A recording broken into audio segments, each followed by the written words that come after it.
The clanging of metal echoed in my ears, pulling me from a dreamless sleep. Where was I? My head throbbed, confusion swirling in my mind. I sat up, the rough fabric of a uniform scratching at my skin. A small Spartan room greeted me, with bare concrete walls and a single barred window.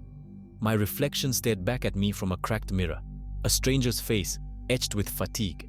Who was I? Panic welled up, but was quickly suppressed by dizziness. I gripped the edges of the cot, willing the room to stop spinning. The dizziness subsided, leaving behind a strange emptiness. A jangling sound from outside the door drew my attention. Keys. The words surfaced from the murky depths of my mind. I stood, my legs shaky beneath me, and crossed the room to a heavy metal door. A thick ring of keys hung on a hook beside it. They felt cold and heavy in my hand. As I touched them, a jolt shot up my arm. With it came a name. Dimitri. My name? The door swung open, revealing a narrow corridor bathed in harsh fluorescent lights. The smell hit me, a mix of sweat, disinfectant, and something metallic.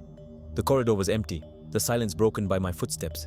I didn't know where I was going, but a sense of purpose pulled me forward. I was a guard, and it was time to face my duty.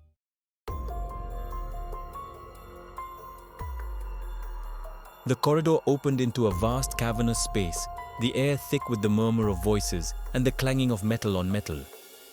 This was the prison, a sprawling complex of steel and concrete that seemed to stretch on forever. Below me, a warren of cells housed dozens, maybe hundreds of inmates. They paced like caged animals, their eyes following me with a mixture of curiosity and resentment. As I made my way down a series of metal staircases, each step sending a tremor of unease through me, I noticed the keys again. They felt warm now, pulsing with an energy that sent shivers down my spine. I didn't understand it, but I knew, with a certainty that defied logic, that these keys were more than just pieces of metal. They were an extension of myself, a conduit to a power I was only beginning to comprehend. Reaching the bottom of the stairs, I approached the nearest cell. Two burly inmates, their faces scarred and weathered, glared at me through the bars. Well, look what we have here. Fresh meat for the grinder, eh? He sneered, his breath hot and foul in the close confines of the corridor. I felt no fear, only a strange sense of detachment, as if I were observing the scene from a distance. I raised my hand, the keys dangling from my fingers. The metal seemed to hum with a life of its own. Without conscious thought, I flicked my wrist towards the cell door. The lock clicked open, the heavy metal gate swinging inward with a sound like a death knell.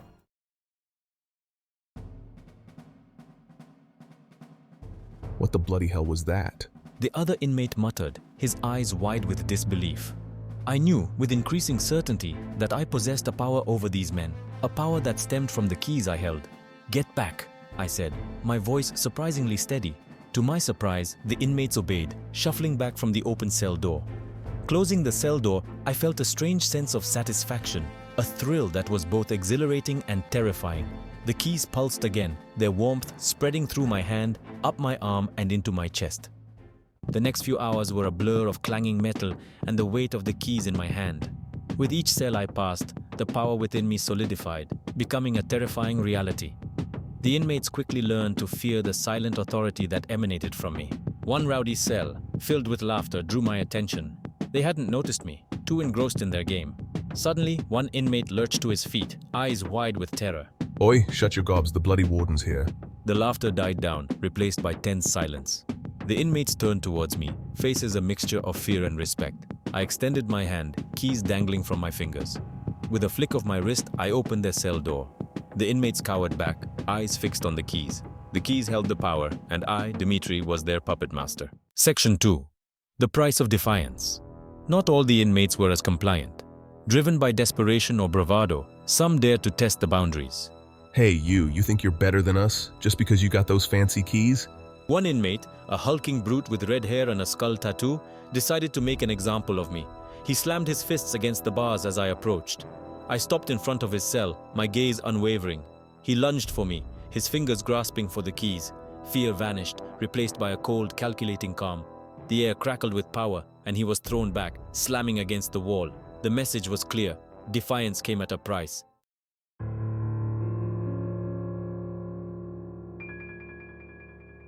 Section 3. Whispers of the keys. As the days bled into nights, marked by shifts and meals, I fell into a strange routine. The prison became my domain. I learned its rhythms, its secrets. The keys whispered to me, their cold metal a constant presence. They spoke of power, control, and the delicate balance here. They told me stories of the inmates, their crimes, and their sorrows. The keys revealed the true nature of the prison, where reality seemed fluid. Late at night, I could almost hear the keys whispering my name. One night, the keys felt heavier, their warmth replaced by an icy chill. A sense of unease settled over me. I stopped, listening intently. The prison was silent, an unsettling stillness. Then I heard it, a faint scratching sound. I turned towards it, my grip tightening on the keys. The scratching grew louder, accompanied by a low, guttural growl. I moved cautiously towards the sound. As I approached the last cell, the scratching stopped. The growling continued, low and menacing.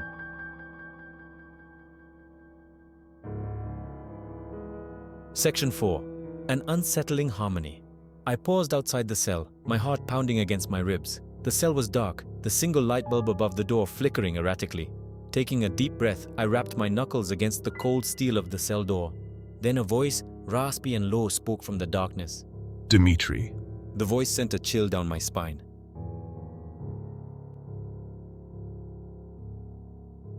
"How do you know my name?" I asked, my voice echoing in the silence of the cell block. The only response was a low chuckle, dry and humorless, that seemed to emanate from the shadows themselves.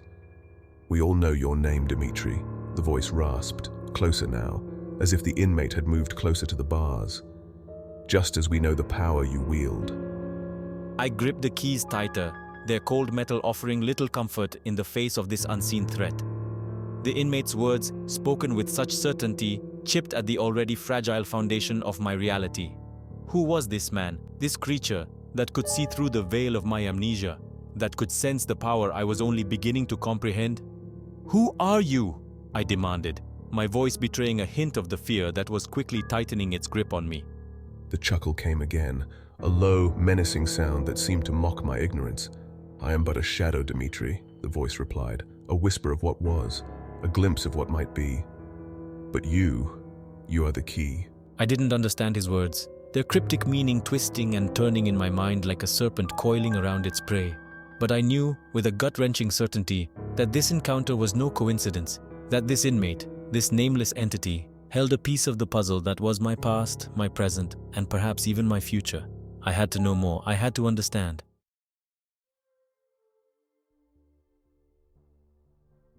I spent the next few days haunted by the encounter, the inmate's words echoing in my dreams. The other inmates, sensing a shift, fell silent. The usual noise was replaced by a hushed, almost reverent silence. I continued my rounds, feeling the eyes of the inmates on me. One evening, I noticed a strange sight. The inmates were gathered outside their bars, their faces illuminated by the dim glow of the emergency lights. They stood in silence, their gazes fixed on the cell at the end of the corridor.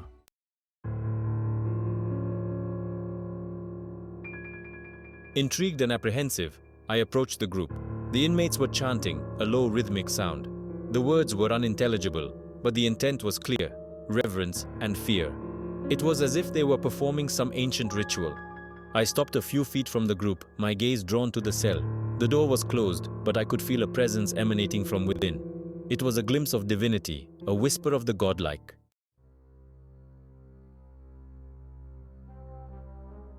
As I stared at the cell, a wave of dizziness washed over me. The keys grew hot in my hand, sending a jolt of energy through my body. I stumbled back, gasping for breath, as images flashed through my mind.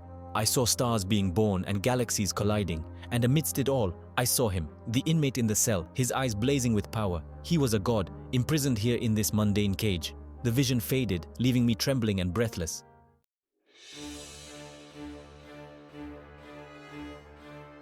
Days turned into weeks, each one a chilling echo of the last. The inmates continued their silent vigil, their chanting a constant hum. One evening, I noticed a figure standing at the end of a dimly lit corridor. He was tall and imposing, his features obscured by shadows. As I approached, the figure turned, his face illuminated by the flickering light. He was older than I had expected, but his eyes held a vitality that belied his age. He smiled, a slow, knowing smile. "Dimitri, we finally meet."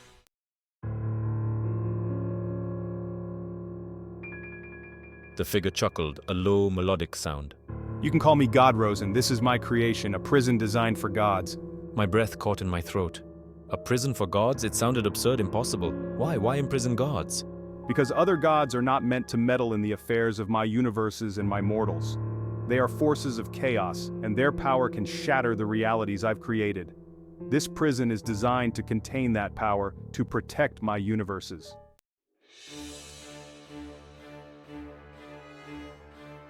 I stared at him, my mind reeling. Each inmate carries a shard of a god's essence. Your predecessor was a being of immense power, his essence particularly difficult to contain. He paused, his gaze sweeping over me. You, Dimitri, are unique. You bear no such shard. You are a blank slate chosen for a very specific purpose. Chosen? For what purpose? All will be revealed in time. For now, trust that you are here for a reason.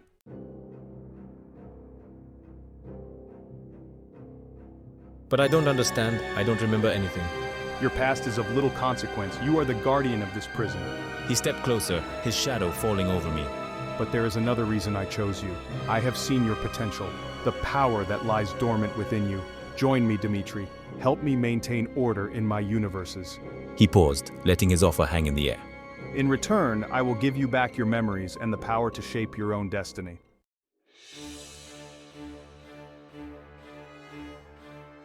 GodRosen's offer hung in the air, heavy as the keys in my hand. The prison seemed to hold its breath, amplifying the weight of his words. What? What did I do? You trespassed, Dimitri. You crossed boundaries not meant to be crossed. He paused, letting the weight of his words settle. Your actions, though born of ignorance, threatened the balance of my universes. His words struck me with the force of a physical blow.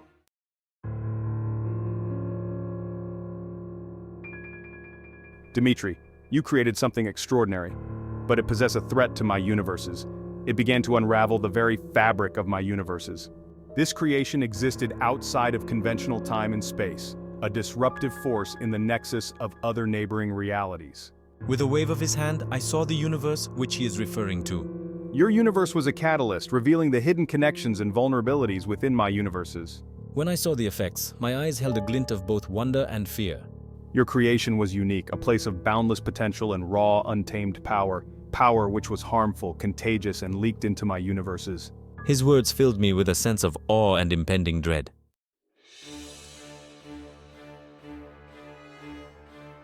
But if my universe is so special, why am I here? Your transgression was one of ambition. You sought knowledge and power. GodRosen smiled, a sad, knowing smile. I see the potential within you. Join me, Dimitri. Join my council of the divine. But I believe in second chances. His offer was both exhilarating and terrifying. Help me protect universes, protect it from chaos.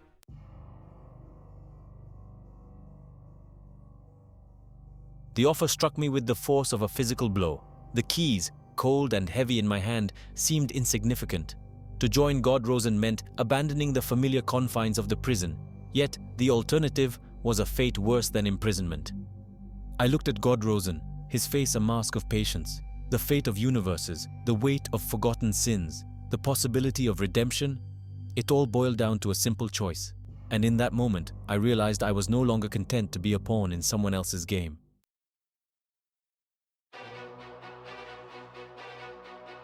GodRosen's offer hung in the air, a shimmering promise woven with threads of uncertainty and unimaginable power.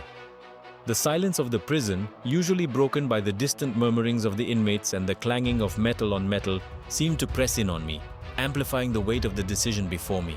Could I trust this being, this enigmatic figure of immense power, with my fate, with the memories that remained locked away in the depths of my amnesia? The keys felt cold and heavy in my hand, their familiar weight a stark contrast to the ethereal nature of the choice before me. They represented order, control, a power I was only beginning to understand, yet a power that paled in comparison to the cosmic forces at play around me. To remain here, a warden of forgotten gods, was to embrace a kind of living death, my own identity subsumed by the fractured divinity that permeated the very walls of the prison. But to join GodRosen, to step into the unknown vastness of the multiverse, to become something more, it was a terrifying prospect, fraught with dangers I couldn't even begin to comprehend. The echoes of forgotten powers stirred within me, whispers of a past life, of a universe teetering on the brink of chaos. Had I been a force for good or evil, a savior or a destroyer? The weight of my forgotten sins pressed down on me, a burden made all the heavier by the amnesia that clouded my past. Could I risk unleashing those forgotten aspects of myself upon the multiverse, even if it meant breaking free from this prison, from the shackles of my own forgotten identity?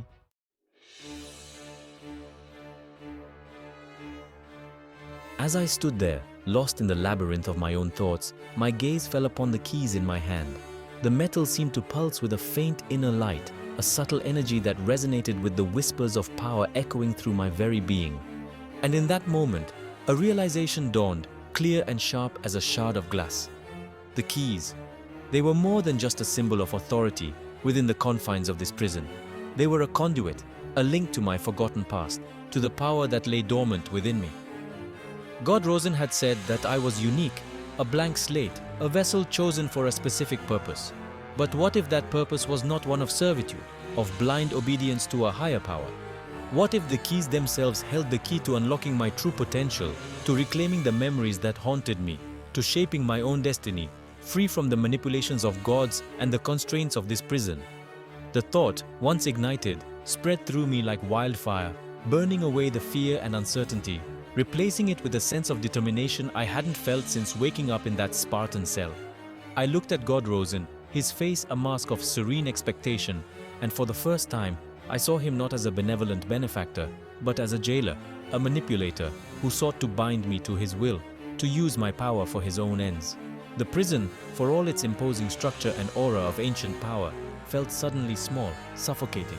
I yearned for the boundless expanse of the multiverse, for the freedom to explore my own potential, to forge my own path, regardless of the consequences. I appreciate the offer, GodRosen, I said, my voice surprisingly steady, but I think I'll pave my own path. Are you sure that's wise, Dimitri? He asked, his piercing blue eyes boring into mine.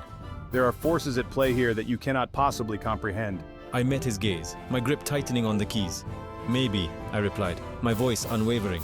But I'd rather face those forces on my own terms, as my own master. GodRosen studied me for a moment, his expression unreadable. Then, to my surprise, he threw back his head and laughed. Very well, Dimitri.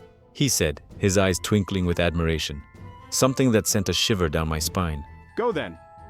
Forge your own destiny. He continued, stepping aside. The path you have chosen is fraught with peril. Let us hope we meet again under more favorable circumstances. I turned and walked away, the keys warm in my hand. The prison walls seemed to shimmer and distort around me. For the first time, I felt truly alive, the master of my own destiny.